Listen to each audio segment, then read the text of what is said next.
Welcome to our 5 on 5. We're pleased to be joined by Dr. Phil Long, the school superintendent of Medford School District 549C. Phil, thanks for coming in. Delighted to be here. Thank you. All right, so tell us, open enrollment, this new thing for 2012. Tell us what this is all about. Well, you know, I think this is one of the sleeper bills that came through the legislature in June. There was a flurry of bills that were changed at the last minute, and this one basically allows local school boards to make a decision to open their borders to students from neighboring districts. In a nutshell, it removes from another district the authority to keep a student from coming if they want to come to a district that is an open enrollment district. And you have the option, though, correct? I mean, you're not pigeonholed, if you will. You know, actually, it's sort of a reverse option. A school board can opt not to do this, but they really don't have control over the neighboring districts that could opt to do it. So what you're really saying is, do we want to keep our current practices of interdistrict transfers where we collaborate with neighboring districts to try to place kids the best we can,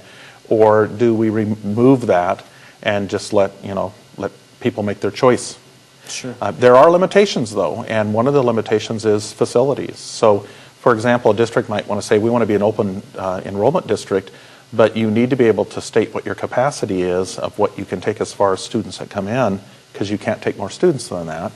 And then secondly, once you take those students, they have a right to stay in your district until they graduate. So for example, if you saw a sudden increase in enrollment and then you needed to build facilities, you can't boot them out. You have to resolve that in another way. Figure that out, yeah. Well, who will make the decision? Is this up to you and the other superintendents? Or? You know, this is a school board decision in the end. The law speaks to boards making a decision, and that's appropriate. Local communities should have control over decisions like this. This one's ironic because really what you have control over is the impact on a neighboring community by your choice. Okay, and we were talking about, I asked you about a possible sports team, whether, a kid could grow up in, just for example, a Rogue River or Butte Falls or something and want to, play for Sheldon High School football, and pull that off. The extreme example, of course. The real challenge here is Oregon in the last 20 years worked hard to come up with a funding formula that provided equity and access for all Oregon students, and it assumed that people went to school within their communities and that transfers were the exception, not the rule. In districts where there has been, our district is one where we have been, even within our district, tried to control the transfers at the high school level so that students living in an attendance area play for their school in that area, and you end up with a little more equity in your teams. I find it interesting, the Eugene School District has, I believe, 5 high schools. They have open enrollment already within their district. And there is a real inequity in their programs. There's a certain high school that is the football high school and a certain one that is the soccer one. And I think we've prided ourselves as a community on being able to provide equity and access for all students. So yeah, what does that mean? I don't know that Sheldon, anyone's going to commute to Sheldon, but I could see that if a district in our area, one district went to open enrollment and they were able to attract people who had the resources to transport their kids, then they may actually pull some athletes that direction. Fascinating. All right, we'll ask you much more about this in just a moment. First, take a quick break. Stay with us.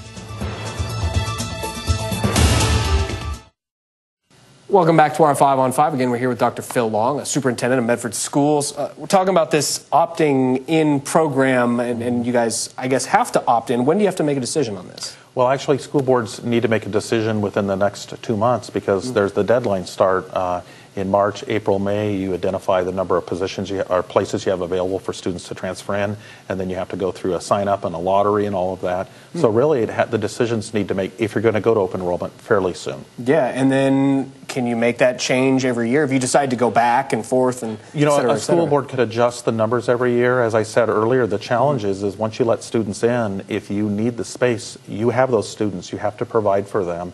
In about 2 years, we have a requirement to add full-day kindergarten, which is going to take more facilities. We have requirements around PE for elementary schools that are out there. And so I think I'm going to urge our board to be cautious this first go-around to maybe let some other district lead out on this one. But it's going to be interesting to see how it all plays out. Yeah, indeed. Okay, and what about transportation? Are you responsible for helping bus these kids in? As with our regular transfer system, our procedure, if a student goes to another district, the parents are responsible for transporting, which actually is one of the economic sorters here, that you need to be able to provide your child transportation to go to a neighboring district. And yeah, so this certainly is the big issue right now you're looking yet, of course, with the decision to be made in the coming months. Are there any other new laws or changes affecting Medford School District in 2012? Well, I think our biggest concern is going to be the funding law that was passed and whether we're going to have enough funding to continue our programs next year. We worked really hard with our employees to not overspend this year, and our employees all took reductions of about 8% in compensation. So we're planning at this point to sustain our programs for one more year, but I'm doing everything we can to be good stewards of that resource. Excellent. Dr. Long, great to see you again. Thank you kindly. Appreciate it. All right, stay with us. We'll be right back.